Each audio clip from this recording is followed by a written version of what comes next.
ఈ వీడియోలో మనం చిన్న ఉడత దేవుడైన రామునికి ఎలా గొప్ప సహాయం చేసిందో, అంతకంటే గొప్ప సహాయం మన మనుషులకు ఏమి చేస్తుందో తెలుసుకుందాం. మనకు తెలుసు, రామాయణంలో చిన్న చిన్న ప్రాణులు కూడా రాముని సహాయానికి ముందుకు వచ్చాయి. రాముడు సముద్రం దాటడానికి రామసేతు నిర్మించాల్సిన అవసరం వచ్చింది. అప్పుడు చిన్న ఉడతలు రాళ్లను తీసుకెళ్లి రాముని రామసేతు కట్టడంలో సహాయం చేశాయి.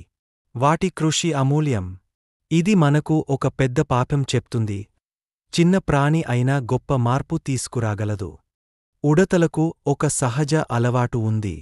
అవి గింజలు, విత్తనాలు, చిన్న పండ్లు దొరికితే వాటిని వెంటనే తినవు.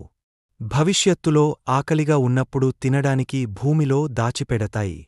కాని ఆసక్తికరమైన విషయం ఏమిటంటే, ఉడతలు అన్ని దాచిన విత్తనాలను గుర్తు పెట్టుకోలేవు. చాలా సార్లు వాటి స్థానం మరిచిపోతాయి. అలా మరచిపోయిన విత్తనాలు వర్షాలు పడినప్పుడు మొలకెత్తి కొత్త మొక్కలు, చెట్లు, చివరికి అడవులు అవుతాయి. అందుకే శాస్త్రవేత్తలు అంటారు, ఉడతలు లేకపోతే చాలా చెట్లు పెరగవు, పెద్ద పెద్ద అడవులు కూడా తయారు కావు. చిన్న జంతువు అయినా ప్రకృతికి మహా సహాయం చేస్తుంది. కాబట్టి ఈ చిన్న ఉడత ప్రకృతికి నిజమైన సూపర్ హీరో.